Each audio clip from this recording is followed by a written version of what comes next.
നമ്മുടെ കർത്താവിൻ രക്ഷിതാവുമായ യേശു ക്രിസ്തുവിൻ്റെ തുല്യനാമത്തിൽ G2R പ്ലാറ്റ്ഫോമിൽ പഴയ സ്നേഹിതന്മാരും പുതിയ സ്നേഹിതന്മാരുമായവർക്ക് പുതുവത്സരാശംസകൾ. എല്ലാവരെയും ഞങ്ങൾ ക്രിസ്തു യേശുവിൻ്റെ തന്നെ നാമത്തിൽ വന്ദനം ചെയ്യുന്നു. കഴിഞ്ഞ ചില നാളുകളായി പത്രോസ് എഴുതിയ 1-ാമത്തെ ലേഖനം 2-ാം അധ്യായം 9-ാമത്തെ വാക്യത്തെ അടിസ്ഥാനമാക്കി രാജകീയ പുരോഹിതവർഗം എന്ന പുതിയ നിയമസഭയ്ക്കുള്ള ശ്രേഷ്ഠ പദവിയെ നാം ചിന്തിച്ച് വരികയായിരുന്നു. പഴയ നിയമത്തിൽ ലേവി ഗോത്രത്തിൽ നിന്ന് ഇസ്രായേൽ ജനത്തെ ആത്മീയമായി നടത്തി ദൈവകൃപയിൽ അവരെ പൂർണ്ണരാക്കി നിർത്തേണ്ടതിനു വേണ്ടി ദൈവത്താൽ തെരഞ്ഞെടുക്കപ്പെട്ട പുരോഹിതവർഗമാകുന്നു ലേവ്യ പുരോഹിതവർഗം. അതൊരു ഗോത്രത്തിന് മാത്രം.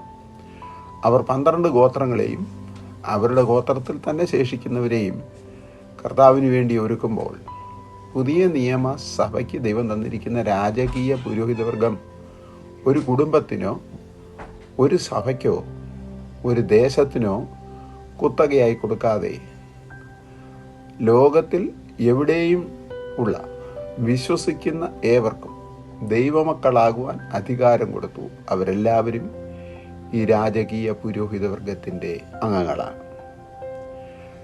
ആ വിഷയത്തെ അടിസ്ഥാനപ്പെടുത്തിയാണ് നാം വിചിന്തനം ചെയ്തുകൊണ്ടിരിക്കുന്ന വിഷയം രാജകീയ പുരോഹിതവർഗം. ശ്രേഷ്ഠ മഹാപുരോഹിതൻ ഒരാളേ ഉള്ളൂ, അത് കർത്താവായ യേശു ക്രിസ്തുവാണ്. The great high priest. മൂലഭാഷയിൽ മെഗാൻ ആർക്കേയറ എന്ന പദമാണ് കൊടുത്തിരിക്കുന്നത്. ഒറ്റയാൾ മാത്രം, വേറെ ആരും ഇല്ല.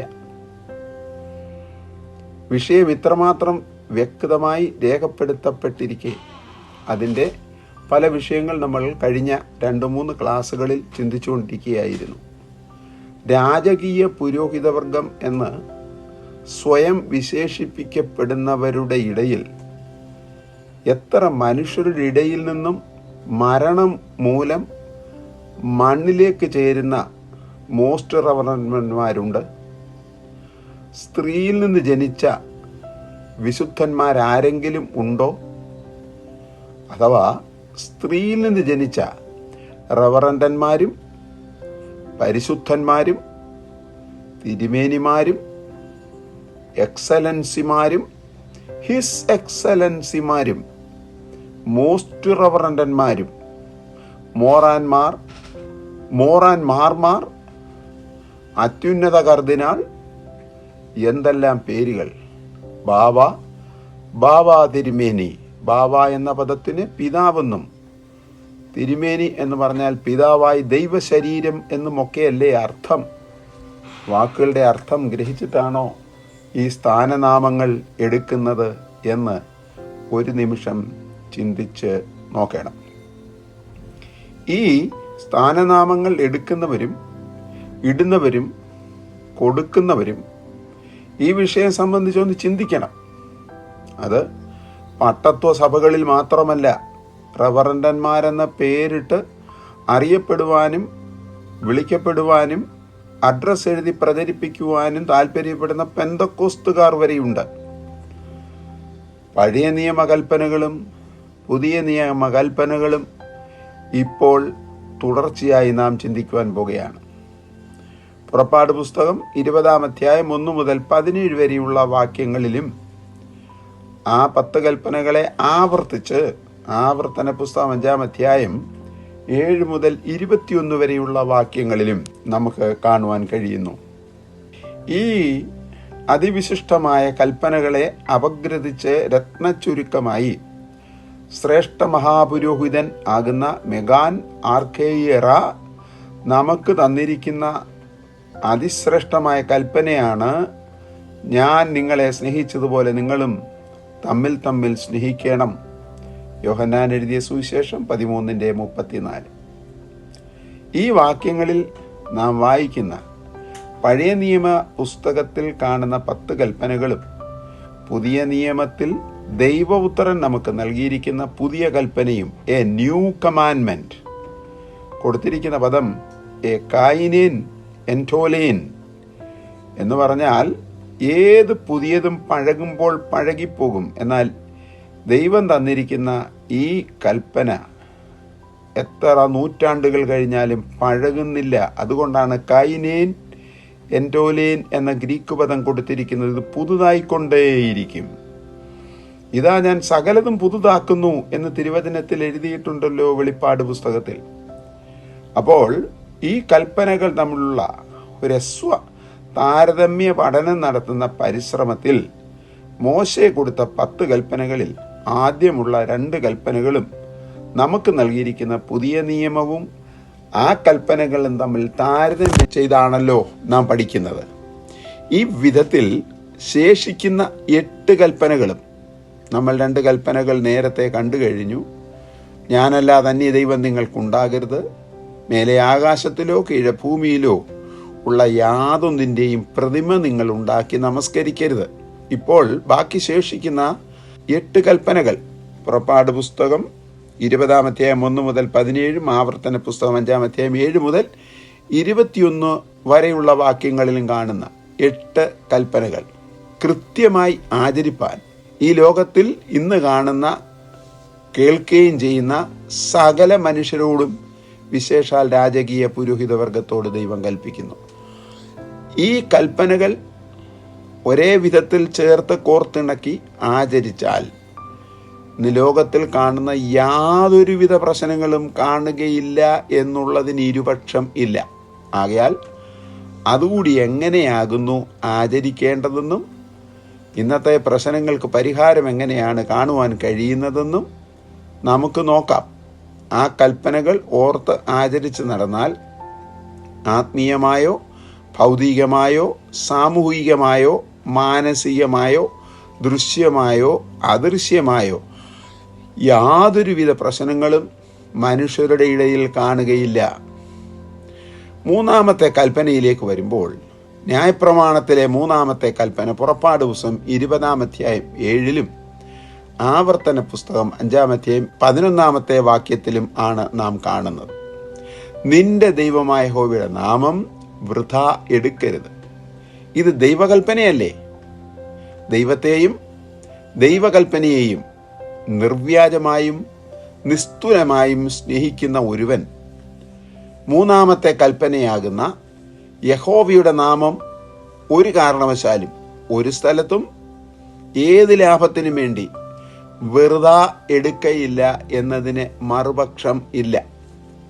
യോഹന്നാൻ എഴുതിയ സുവിശേഷം 14-ാം അധ്യായം 15-ഉം 21-ഉം 15-ാമത്തെ അധ്യായം 10-ാമത്തെ വാക്യം ആധാരമായി വായിച്ചു കൊണ്ടാൽ മതി. 4-ാമത്തെ കൽപ്പന ന്യായപ്രമാണത്തിലെ പുറപ്പാട് 20-ന്റെ 8-ലും ആവർത്തന പുസ്തകം 5-ന്റെ 12-ലും കാണുവാൻ കഴിയുന്നു. എന്താണ് നാം അവിടെ വായിക്കുകയും കേൾക്കുകയും ചെയ്യുന്നത്? നിന്റെ ദൈവമായ യഹോവ കൽപ്പിച്ചതുപോലെ ശബ്ബത്ത് നാൾ ശുദ്ധീകരിച്ച് ആചരിക്കുക. ഇതും തലമുറ തലമുറയായി ആചരിപ്പാൻ നൽകപ്പെട്ടിരിക്കുന്ന ദൈവകൽപ്പനയത്രേ. യഥാർത്ഥമായി ദൈവത്തെ സ്നേഹിക്കുകയും ദൈവത്തെ ബഹുമാനിക്കുകയും ചെയ്യുന്ന ഏതൊരുവനും ജാതി മത വർഗ വർണ്ണ ലിംഗവ്യത്യാസമില്ലാതെ ദൈവത്തെ സ്നേഹിക്കുന്ന ഏവരും ഈ കൽപ്പനയും കൃത്യമായി ആചരിക്കും എന്നതിന് സംശയം വേണ്ട. 5-ാമത് ന്യായപ്രമാണത്തിലെ 5-ാമത്തെ കൽപ്പന പുറപ്പാട് പുസ്തകം 20-ാം അധ്യായത്തിന്റെ 12-ലും ആവർത്തന പുസ്തകം 5-ന്റെ 16-ലും ആണ് കാണുന്നത്. നിനക്ക് ദീർഘായുസ്സുണ്ടാകുവാനും നിന്റെ ദൈവമായ യഹോവ നിനക്ക് തരുന്ന ദേശത്ത് നിനക്ക് നന്നായിരിക്കാനും നിന്റെ ദൈവമായ യഹോവ നിന്നോട് കൽപ്പിച്ചിട്ടുള്ളതുപോലെ നിന്റെ അപ്പനെയും അമ്മയെയും ബഹുമാനിക്കുക. മറ്റ് കൽപ്പനകളും ഈ കൽപ്പനയുമായി താരതമ്യം ചെയ്ത് ചിന്തിച്ച് അനുസരിപ്പാൻ നൽകിയിരിക്കുമ്പോൾ ഈ കൽപ്പന മാത്രം വാഗ്ദത്തത്തോടു കൂടി ആദ്യ കൽപ്പനയാകുന്നു എന്ന് വിശുദ്ധ പൗലോസ് രേഖപ്പെടുത്തിയിരിക്കുന്നത് ശ്രദ്ധിക്കുക. എഫെസർക്ക് എഴുതിയ ലേഖനം 6-ാമത്തേതിന്റെ 1 മുതൽ 3 വരെയുള്ള വാക്യങ്ങൾ. മറ്റ് കൽപ്പനകളെല്ലാം കൽപ്പനകളായി അവശേഷിച്ച് അതിൻ്റെ അനുഗ്രഹങ്ങൾ സ്വയം വന്നു ചേരുമ്പോൾ ഇത് കൽപ്പന അനുസരിച്ച് നാം നമ്മുടെ ജീവിതത്തിൽ ദൈവത്തിൽ നിന്ന് വരുത്തേണ്ട ഒരു കൽപ്പനയാണ്. സാക്ഷാൽ ഒരു ദൈവവിശ്വാസി ദൈവത്തെ പൂർണ്ണമായി സ്നേഹിച്ച് തൻ്റെ കൽപ്പനയാകുന്ന സ്നേഹം, ആ പുതിയ കൽപ്പന നമ്മൾ അതിൻ്റെ മൂലഭാഷയെല്ലാം കണ്ടതാണ്. കൈനേൻ എൻറ്റോലേൻ. ജനിച്ച നാൾ മുതൽ അപ്പനോ അമ്മയോ ജീവനോടിരിക്കുന്ന നാൾ മുഴുവൻ ആചരിച്ചാൽ അങ്ങനെയുള്ള മക്കൾ അവരുടെ അമ്മയപ്പന്മാരെയും അവരുടെ പ്രിയപ്പെട്ടവരെയും നിർവ്യാജമായി സ്നേഹിക്കുകയും ദൈവാനുഗ്രഹം പ്രാപിക്കുകയും ചെയ്യും എന്നുള്ളതിന് ഇരുപക്ഷം ഇല്ല. 6ാമത്തെ കൽപ്പനയിലേക്ക് വരാം. ന്യായപ്രമാണത്തിലെ 6ാമത്തെ കൽപ്പന കൊല ചെയ്യരുത് എന്നതാണ്. പുറപ്പാട് പുസ്തകം 20-ാം അധ്യായം 13-ാമത്തെ വാക്യം. ഇത് 6ാമത്തെ കൽപ്പനയാണ്. 6 എന്നത് മാനുഷിക സംഖ്യയെ കാണിക്കുന്നതാകയാൽ 6ാമത്തെ കൽപ്പനയും മനുഷ്യനോടുള്ള ബന്ധത്തിൽ ദൈവം നൽകിയിരിക്കുന്നു. പുറപ്പാട് പുസ്തകം 20-13, ആവർത്തന പുസ്തകം 5-17. ഇംഗ്ലീഷ് ഭാഷയിൽ മർഡർ എന്നും കിൽ എന്നും ഉള്ള പദങ്ങളാണ് അവിടെ കൊടുത്തിരിക്കുന്നത്. മർഡർ അഥവാ കിൽ, ഈ 2 പദങ്ങൾക്കും യവന ഭാഷയിൽ ഹോണോസ്, മർക്കോസ് സുവിശേഷം 15-7, ലൂക്കോസിന്റെ സുവിശേഷം 23-19, 25 എന്നീ വാക്യങ്ങളിൽ കാണാം. അപ്പോക്റ്റിനെ എന്ന പദം ആണ് മത്തായി 10-28, 14-5 എന്നീ വാക്യങ്ങളിൽ നാം കാണുന്നത്. മർഡർ എന്ന ഇംഗ്ലീഷ് പദത്തിന് നിഘണ്ടു അഥവാ ശബ്ദകോശത്തിൽ ഡിക്ഷണറിയിൽ കാണുന്നത് കൊല, കൊലപാതകം എന്നും, കിൽ എന്ന ഇംഗ്ലീഷ് പദത്തിന് കൊല്ലുക, നശിപ്പിക്കുക, വധിക്കുക എന്നൊക്കെയുമാണല്ലോ അർത്ഥം. സാരാംശത്തിൽ ന്യായപ്രമാണത്തിലും വിശുദ്ധ വേദപുസ്തകത്തിലും കാണുന്ന ഏത് സംഖ്യകൾക്കും സംഖ്യാശാസ്ത്രപ്രകാരം ന്യൂമറോളജി അർത്ഥമുണ്ട്. അതിൽ 6 എന്ന സംഖ്യ മനുഷ്യനെ സംബന്ധിച്ചുള്ളതത്രേ. അതുകൊണ്ടാകുന്നു 6ാമത്തെ കൽപ്പന മനുഷ്യനെ സംബന്ധിച്ച് ദൈവം തന്നിരിക്കുന്നത് കൊല ചെയ്യരുത്. അർത്ഥാൽ ഒരു മനുഷ്യനും മറ്റു മനുഷ്യനെ, ഒരു വ്യക്തിയും തനിക്ക് സാരൂപ്യമുള്ള വേറെ ഒരു മനുഷ്യനെ കൊല്ലരുത്, കിൽ ചെയ്യരുത് എന്ന കൽപ്പന കൊടുത്തിരിക്കുന്നത് എന്ന് മറന്നു പോകരുത്. വിശുദ്ധ വേദപുസ്തകത്തിൽ പലവിധ കൊലപാതകങ്ങളെക്കുറിച്ച് എഴുതിയിട്ടുണ്ട്.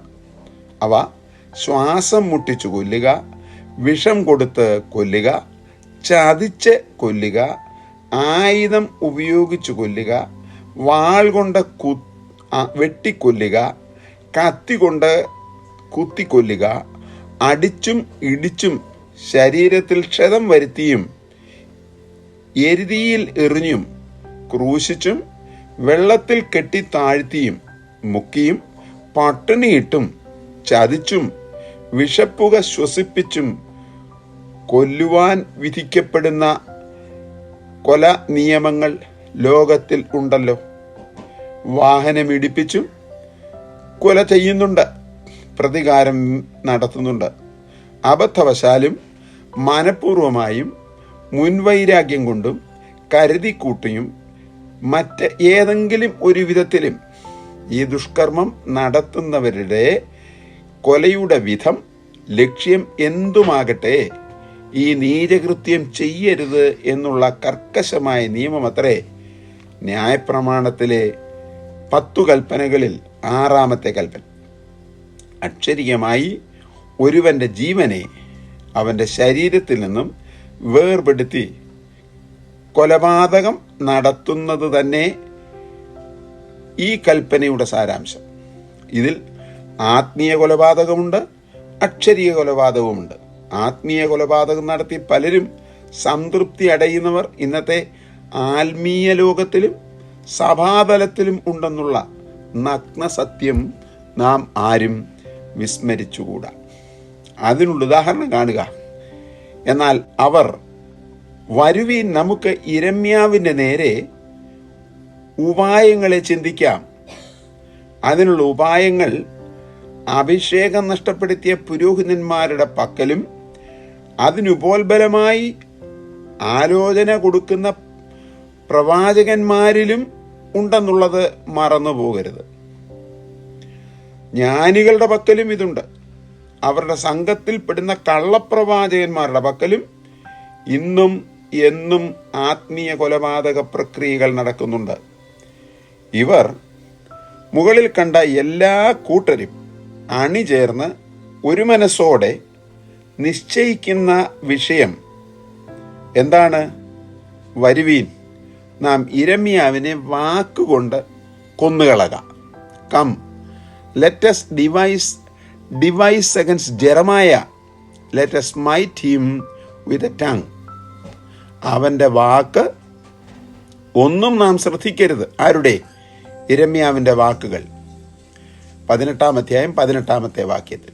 പക്ഷേ അവർ പല സംവത്സരങ്ങൾ ഒത്തുചേർന്ന് യിരെമ്യാവിനെ നശീകരണവും മൂർച്ചയുമുള്ള വാളിന് തുല്യമായ വാക്കുകൾ ഉപയോഗിച്ചിട്ടും യിരെമ്യാവിനെ തൻ്റെ ആത്മീയ ശുശ്രൂഷകളിൽ നിന്നും കൊല ചെയ്ത് നശിപ്പിക്കുവാൻ അവർക്ക് സാധിച്ചില്ല എന്നുള്ള സത്യം കൂടെ തിരുവചനത്തിൽ നാം കാണുന്നുണ്ട്. എന്നാൽ ഇന്നത്തെ ആത്മീയ ഗോളത്തിലുള്ള സാക്ഷാൽ വിളിയും തെരഞ്ഞെടുപ്പും ഉള്ള എത്രയോ സാക്ഷാൽ ശുശ്രൂഷകന്മാരെ പ്രസ്ഥാനങ്ങളുടെ ഭരണകർത്താക്കന്മാരായ കൊന്യാവുമാർ, യിരെമ്യാ പ്രവചനം 22 മുതൽ 29 വരെയുള്ള വാക്യങ്ങൾ, പശുഹൂരന്മാർ, യിരെമ്യാ പ്രവചനം 20-ാം അധ്യായം 1, 2, 3, 6, 21 എന്നീ വാക്യങ്ങൾ, ഹനന്യാവുമാർ, യിരെമ്യാ പ്രവചനം 28-ാം അധ്യായം 1, 5, 10, 12, 15 ശ്രദ്ധിച്ച് കേൾക്കുക. ഇന്നത്തെ അഭിഷേകം പ്രാപിച്ച് ശുശ്രൂഷയിൽ ദൈവത്തിന് പ്രസാദകരമായ ദൂതു പറയുന്ന എളിയ ദൈവദാസന്മാരെ കൊന്നൊടുക്കുവാൻ അണിചേർന്ന് പാനൽ രൂപീകരിക്കുന്ന കൊന്യാവുമാരും പശുകൂരന്മാരും ഹനന്യാവുമാരും ആത്മീയഗോളത്തിലുണ്ട്. അസൂയയും പിണക്കവും വൈരാഗ്യവും കോപഭ്രാന്തി നിമിത്തം തങ്ങൾ കൈയാളുന്ന പദവി, ലോകപരമായ ലൗകികമായ ഭൗതികമായ ഭൂരിപക്ഷ ധനപരമായ അധികാരം ഉപയോഗിച്ച് സിംഹാസനങ്ങളിൽ ഇരുന്നു കൊണ്ട് തിട്ടൂരം പുറപ്പെടുവിച്ചും യാതൊരു കാരണവുമില്ലാതെ കള്ള വ്യാജ തെളിവുകൾ ഉപയോഗിച്ച് മുടക്കുകയും സസ്പെൻഡ് ചെയ്യുകയും അസത്യവും അപവാദവും പറഞ്ഞ് പരത്തിയും ആത്മീയ കൊല നടപ്പാക്കുന്ന ശുശ്രൂഷകളിൽ നിന്ന് വേർപെട്ടിരിക്കണം എന്ന് തിരുവചനം നമ്മെ പഠിപ്പിക്കുന്നു. ഇപ്പോൾ അവരുടെ ഉപദേശവും ലക്ഷ്യവും നേടുന്നതെങ്കിൽ സന്തോഷഭരിതരായും എത്ര ഉയർന്നു പൊങ്ങിയാലും ഇങ്ങനെയുള്ളവർ ഒരു കാര്യം മനസ്സിലാക്കണം: താഴെ വന്ന ശേഷമേ സമ്മാനം കിട്ടുകയുള്ളൂ. തൽക്കാല സുഖഭോഗത്തിന്റെ തൃപ്തിക്ക് വേണ്ടി ആത്മീയ കൊലപാതകം നടത്തുന്ന നേതാക്കന്മാർ, ഒരിക്കൽ കൂടെ അവരുടെ പേര് പറയാം, കൊനിയാവന്മാരും പശുകൂരന്മാരും ഹനന്യാവുമാരും ഇന്നത്തെ ആത്മീയ തലത്തിന്റെ മുകൾ ഭാഗത്തുണ്ടെന്നുള്ളത് മറക്കരുത്.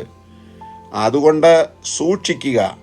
എല്ലാവരും ഒരു ദിവസം ന്യായ സിംഹാസനത്തിന്റെ മുൻപിൽ സർവന്യായാധിപനായ ദൈവത്തിന്റെ ന്യായാസനത്തിന്റെ മുൻപിൽ വെളിപ്പെടേണ്ടതാകുന്നു എന്ന നഗ്നസത്യം വിസ്മരിച്ചുകൂടാ. അപ്പസ്തല പ്രവൃത്തി 10:42, കൊരിന്ത്യർക്ക് എഴുതപ്പെട്ട 2-ാം ലേഖനം 5-ാം അധ്യായം 10-ാമത്തെ വാക്യം, യെഹെസ്കേൽ പ്രവചനം 18:30, 22:14, റോമർക്ക് എഴുതിയ 2:6, 14:2, എബ്രായർ 9:27. പരിശുദ്ധ പിതാവേ, ഞങ്ങളാരും തിരുവചനത്തിൽ യിരെമ്യാവിനെ കൊല ചെയ്യുവാൻ പരിശ്രമിച്ച, നാടോടി നടന്ന് ദോഷം ചെയ്ത കൊന്യാവുമാരും പശൂരന്മാരും ഹനന്യാവുമാരും ആകാതെ നിഷ്കളങ്കരായി അങ്ങയുടെ മഹത്വമുള്ള ശുശ്രൂഷ ചെയ്യുവാൻ കൃപ തരുമാറാകണമേ എന്ന് പ്രാർത്ഥിക്കുന്നു. യേശുക്രിസ്തുവിൻ നാമത്തിൽ എല്ലാവരെയും അനുഗ്രഹിക്കുന്നു. ആമേൻ.